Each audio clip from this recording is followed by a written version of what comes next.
whatever it is, wherever you are. We are here once again to learn a little bit of Italian with songs. I am waiting for the check for the audio, just to check that OBS and YouTube are not tricking me. Perfect. So, you might have noticed that the title of this week, Learn Italian with Song, is L'Italiano by Totò Cutugno. Of course, not only this is one of the songs coming from the list, which is the list where I have all the requests for the songs, but also one of the most Italian songs. I mean, it's called L'Italiano, which literally means the Italian masculine. Let's remember, as always, that Italian is one of those languages, just like all the other Romance languages coming from Latin, so we have genders. We have two. We have feminine and masculine. L'italiano is masculine. The feminine would be l'italiana. Now, in my opinion, this also has some importance. We talk about it while seeing the lyrics. But first, a little bit of introduction about this song. Why is it so popular, famous? Okay, first of all, this song is a bit vintage, we might say. We had plenty of covers and whatnot, also like the author and singer passed last year, if I remember correctly. And anyway, the song is a bit vintage because it was released in 1983. Specifically, it was presented during the 33rd edition of Sanremo Italian Song Festival.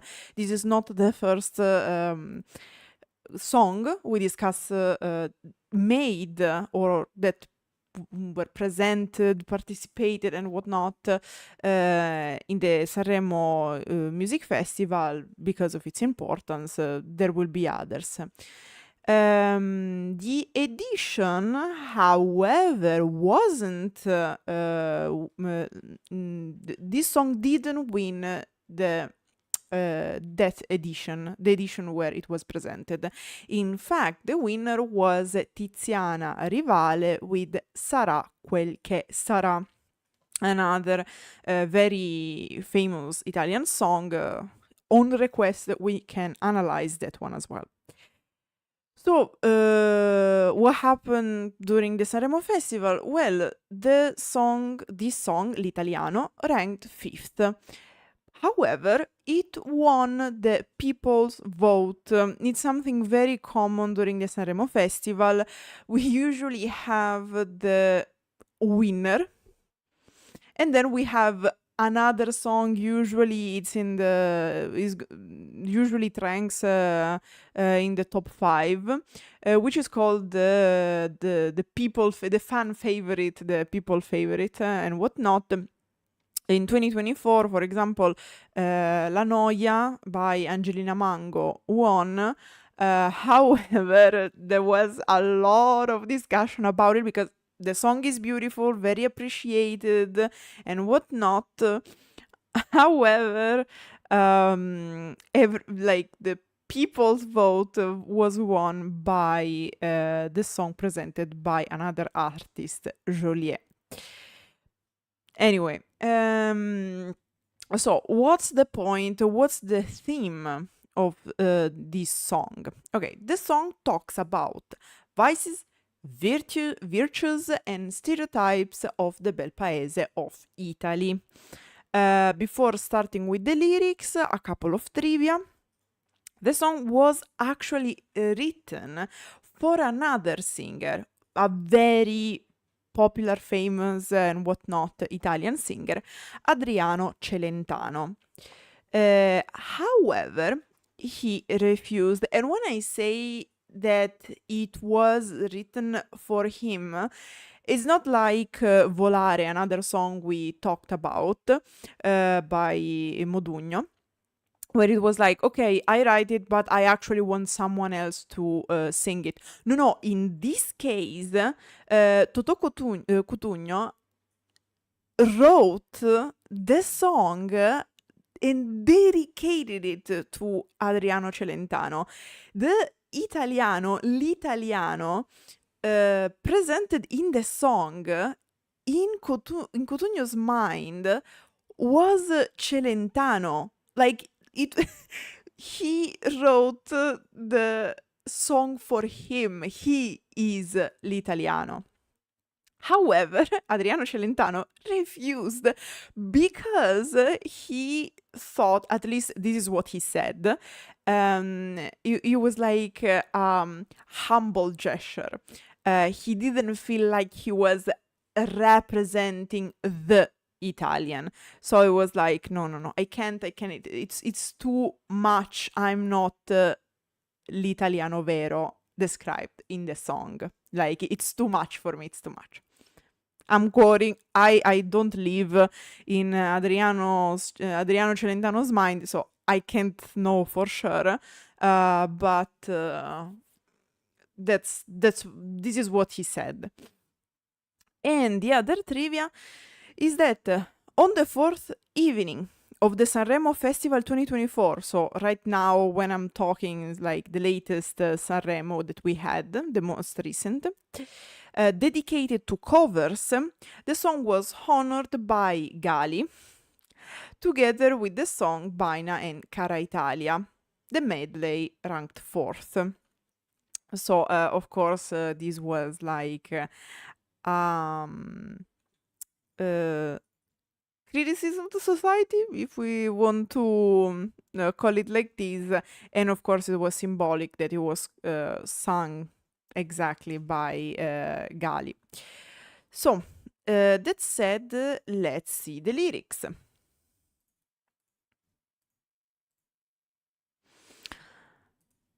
We start with the intro that basically everyone knows. Not many people know the whole song, but the intro became like popular worldwide. And it is Lasciatemi cantare, let me sing, con la chitarra in mano, with guitar in hand. Lasciatemi cantare, let me sing, sono un italiano. I am an Italian. Then we have the first verse. Buongiorno Italia, gli spaghetti al dente. Good morning Italy, spaghetti al dente. I didn't really find a translation of the Italian expression al dente, and it actually makes sense because it is something very specific of how we cook in Italy, I guess. Okay, here we have the spaghetti. Clearly, the author really liked the spaghetti, understandable. But actually, every type of pasta can be al dente. What does it mean al dente? It's the type of how much you cook the pasta. Normally, when you buy a package of pasta, you have the time, the cooking time. Usually, to have la pasta al dente, you have to follow the cooking instruction, the cooking time, but sometimes you have to take it out a little bit earlier. So let's say you want to make spaghetti. Usually the cooking time for spaghetti is 5 minutes. If you want spaghetti al dente, you take out the pasta after exactly 5 minutes or a little bit earlier. Because this way the pasta doesn't become overcooked. This is actually how you should do pasta, how you should eat it, for several ways. First of all, because it's healthier. If you overcook pasta or carbs in general, they become much harder to digest. So they give you health issue, digestion issues. They make you gain weight and whatnot. While if you cook it properly, so like when it's still a little bit hard, because of course normally pasta before being cooked is very hard and crunchy, right? Like I don't know, like noodles and whatnot. However, if it's overcooked, it becomes all like soft and like I don't know. It becomes what in Italian we call una pappina, like all together, a little bit melted together and whatnot. While if you make it al dente, which again it is properly cooked without being overcooked, it still retains a little bit of the original hardness. And it's easier to eat, to digest, it's healthier for you, and whatnot. So, fun fact, the overcooked pasta in Italian is pasta scotta. Then, è un partigiano come presidente, and a partisan as president. Okay, who is the president Cutugno is talking about? It is Sandro Pertini, when of course he wrote the song. Sandro Pertini was the president of the Italian Republic. What does it mean, un partigiano? Okay, literally speaking, un partigiano is someone who takes sides in general, because literally means taking part, prendere le parti actually. So it literally means someone who takes a side in something. In this specific case, what side did Pertini take? The anti-fascist side. In fact, he actively fought against fascism when fascism was there. And in fact, when the song came out, Pertini was already quite old. And so in this case it means someone who fought against fascism. Con l'autoradio sempre nella mano destra. With the car radio always in the right hand.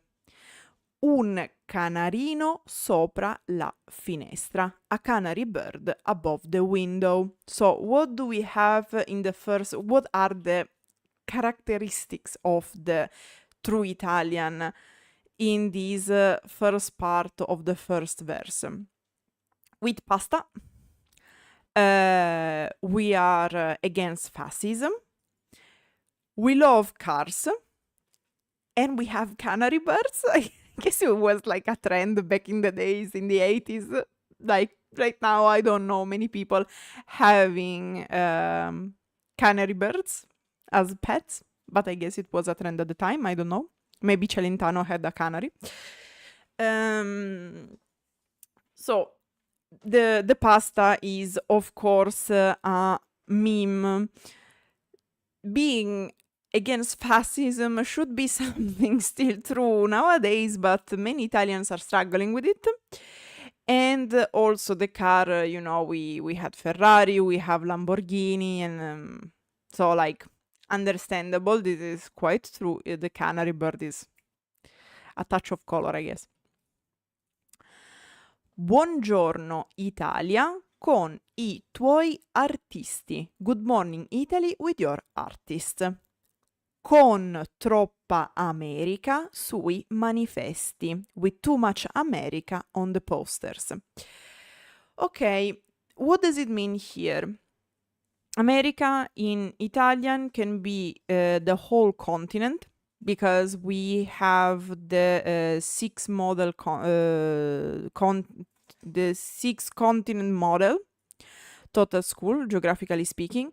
We don't teach that much the difference between North America and South America. It's all America. So it can be the continent of South and North America, but it can also be the United States of America, like in English. In this case, it is used with the meaning we took from English. So in this case, it is referencing the influence that United States of America had in the 80s, of course, starting post-World War II in Italy. It's clearly a criticism to the fact that Italy is giving away tradition, culture, and whatnot to copy US culture. He's clearly against this fact. In fact, he says con troppa America, with too much America. And the posters, I guess, concerning movies, I guess, like in general, actors, VIPs, also news, generally, culturally speaking, he's criticizing the influence from US.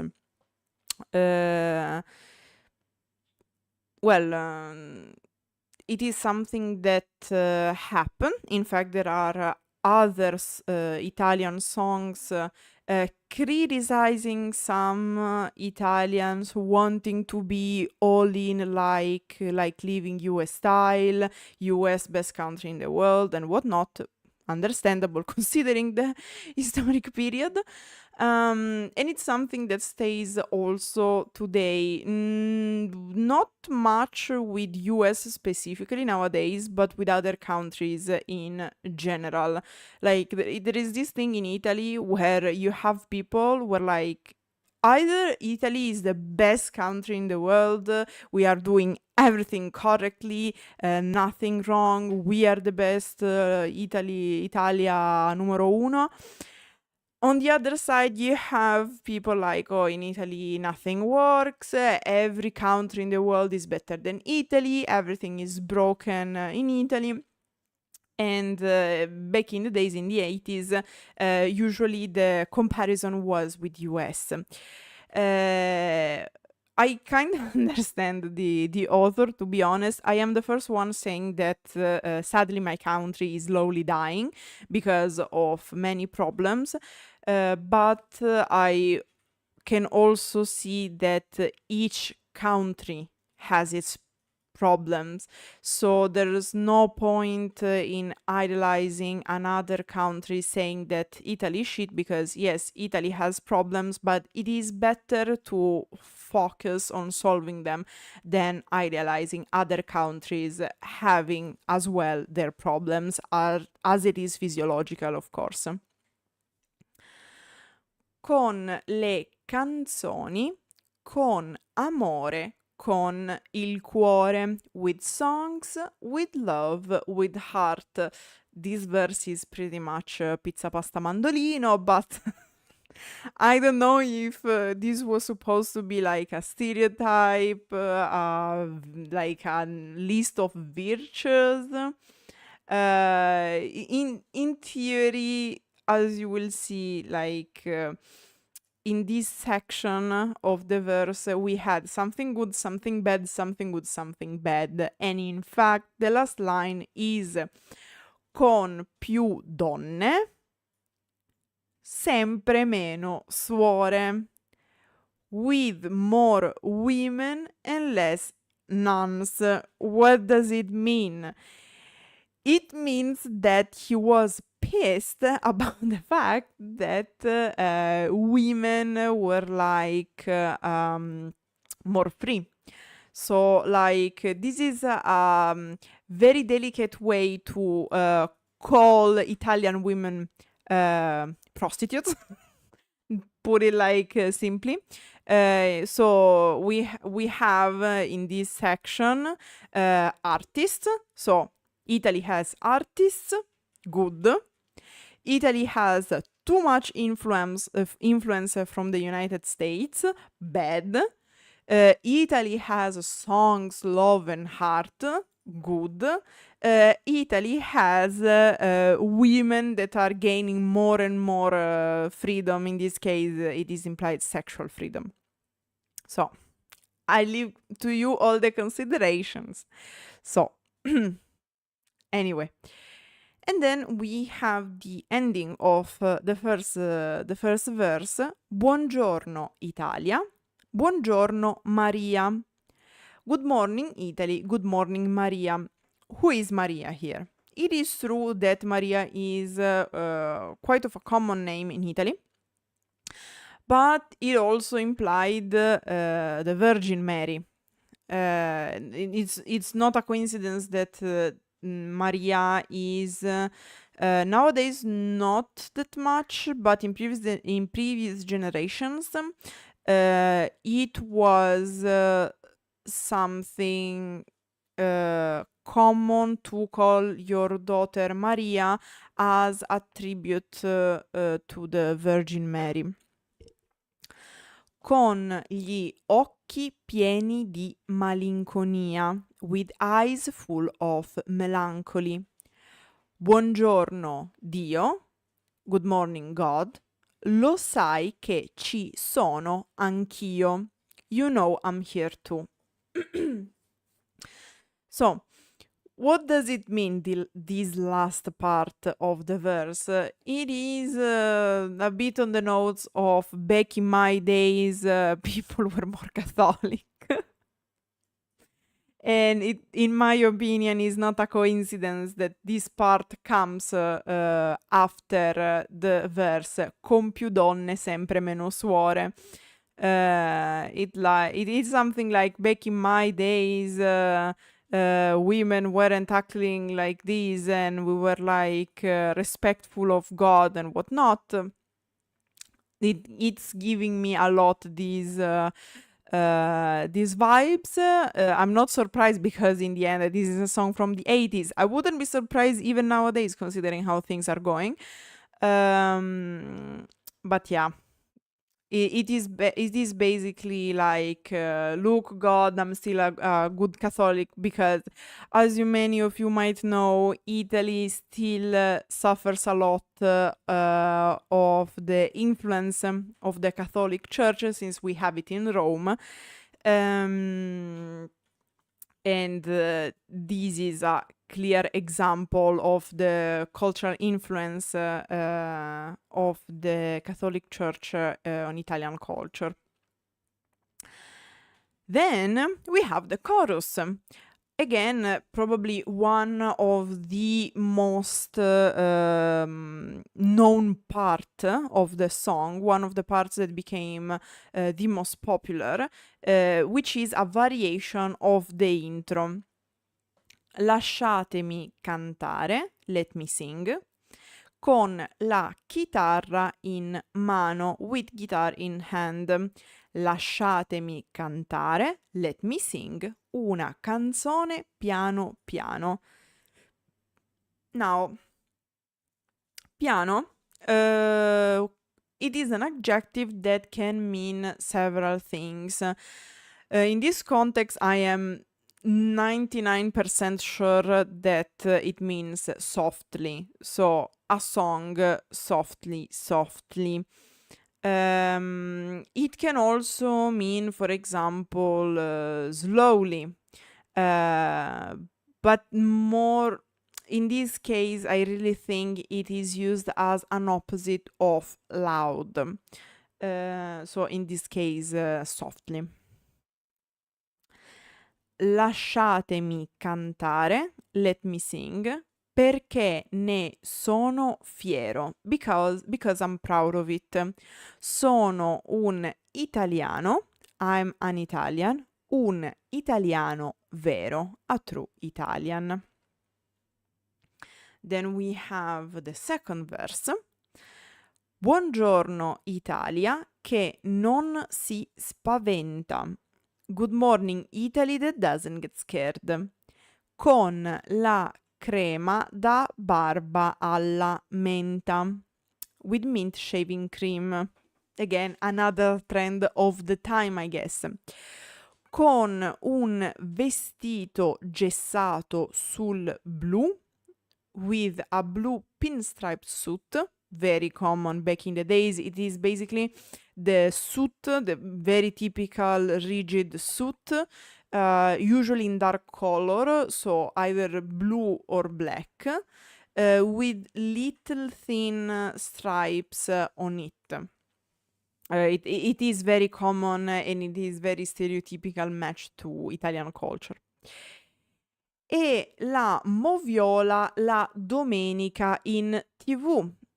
And the slow motion on Sunday TV. This is a reference to football matches. Why this reference to the football matches or soccer? Because football/soccer, even nowadays, it is one of the most appreciated sports in Italy.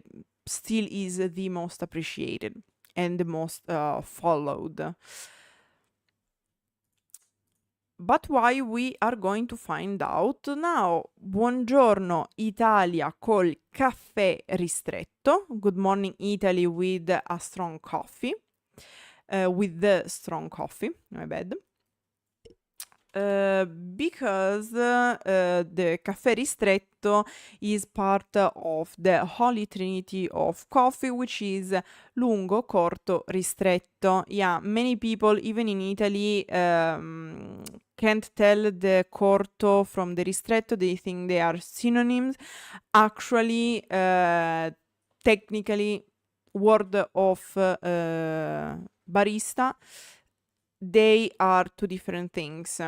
Lungo, if you drink coffee, I think you know what it is the coffee with more water, filtered for longer time, that has less aroma and more caffeine. Corto is what we usually call the caffè normale, just caffè. Because even some barista don't know the difference between corto and ristretto. It is like the standard.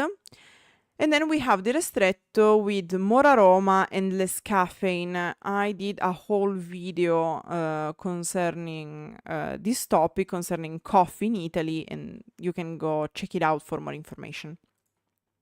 Le calze nuove nel primo cassetto. The new socks in the top drawer. Con la bandiera in tintoria, with the flag at the dry cleaners, and that's why we are talking specifically about football/soccer. Because we are talking about an event that it is talked about even nowadays. So I'm talking about when Italy won the football/soccer championship in 1982. It became like one of the main events in Italian history after the foundation of Rome, I guess. E una 600 giù di carrozzeria. And a 600, a car, with the damaged bodywork.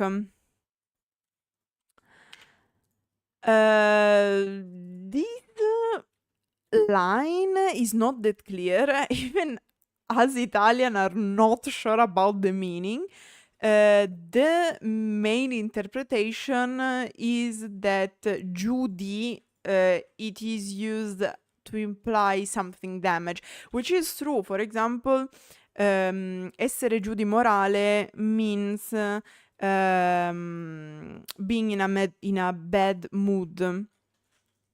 So in this case, probably is a reference that many Italians had a car, usually a 600, but not in the best condition, so that's why it's the best guess. And then once again, Buongiorno Italia, Buongiorno Maria, Good morning Italy, Good morning Maria, con gli occhi pieni di malinconia, with eyes full of melancholy. Buongiorno Dio, Good morning God, lo sai che ci sono anch'io. You know I'm here too. So, in this verse we have being brave, the shaving cream, the pinstrip suit, the passion for football/soccer, the passion for coffee, having the socks in the first drawer. Fun fact, while thinking about it, I was like, yes, I have my socks in my first drawer. Is it something that only in Italy you do? I don't know. Let me know in the comments. The staple in history, which is the football championship win in 1982, and not a bit damaged 600, the car. And then again the repetition of in the good old days we were more Catholic, now oh my god. So, and fun fact, I'm speaking as an agnostic, I'm not Catholic, so it is always, even nowadays, it's kind of an issue, like being able to separate the Catholic identity with the Italian identity. And again, the fact that we have the Vatican City-State in Rome doesn't always help. Then we have the repetition of the chorus. Lasciatemi cantare, let me sing, con la chitarra in mano, with guitar in hand. Lasciatemi cantare, let me sing, una canzone piano piano. A song softly softly. Lasciatemi cantare, let me sing, perché ne sono fiero, because I'm proud of it. Sono un italiano, I'm an Italian, un italiano vero, a true Italian. Then we have the outro, which is basically the repetition of the chorus. Lasciatemi cantare, let me sing, con la chitarra in mano, with guitar in hand. Lasciatemi cantare, let me sing, una canzone piano piano, a song softly softly. Lasciatemi cantare, let me sing, perché ne sono fiero, because I'm proud of it. Sono un italiano, I'm an Italian, un italiano vero, a true Italian. Now.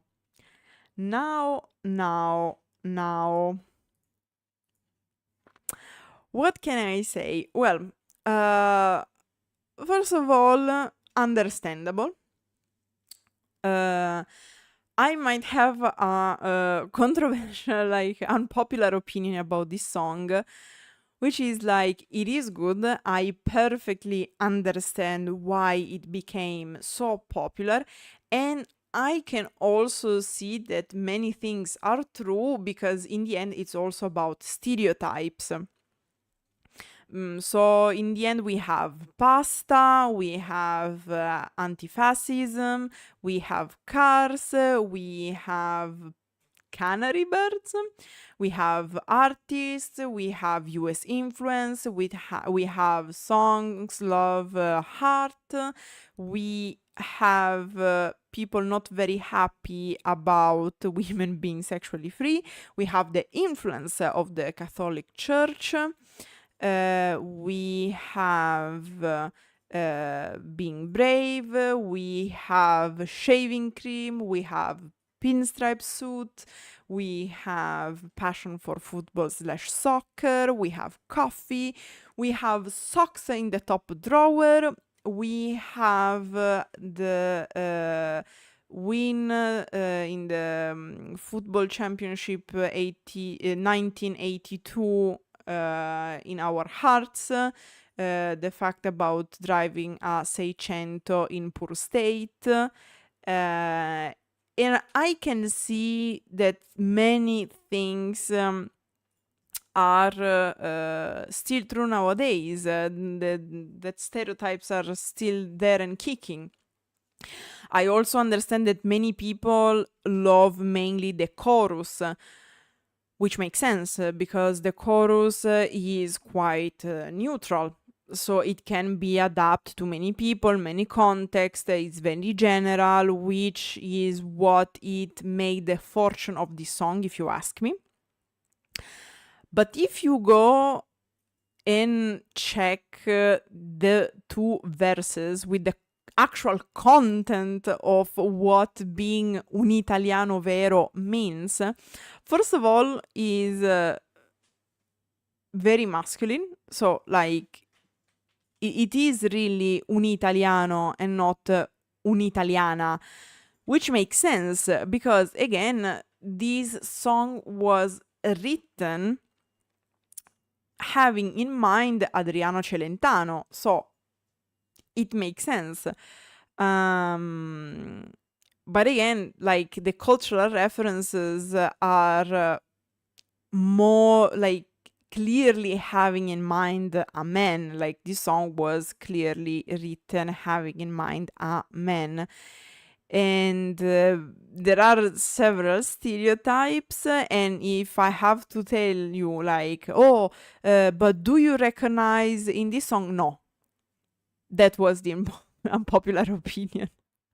This song does not represent me. Like, the things I can agree with, culturally speaking, where I can see myself, are the artist. Of course, the anti-fascism, because I didn't get a master degree in law to reject this principle. Of course, songs, love and heart, kind of. And of course, the socks. That's it. I don't like soccer and football. I don't really care about football matches. I don't care about cars. I can barely eat pasta because I can only eat whole pasta and not even always. I don't care about cars. I don't care about canaries, birds. So, yeah. Like, I understand the success, I understand why somehow represents Italy. I don't feel very represented as an Italian, though. Like, very partially. Let's say I feel very partially represented as an Italian. Okay. That said, like, despite being a very simple song, there were like many things to explain. Probably I missed something and gave something for granted, because it's always a risk when talking about your own culture, because you are so used to certain things that you don't even think about explaining them. So, as usual, let me know in the comments what songs you'd like me to add to the list. What do you think of this song? If you think this actually represents Italians, Italy, and whatnot. Did you know it before we talked about it? Do you like it? And if yes, why? That said, grazie everyone for watching, and arrivederci.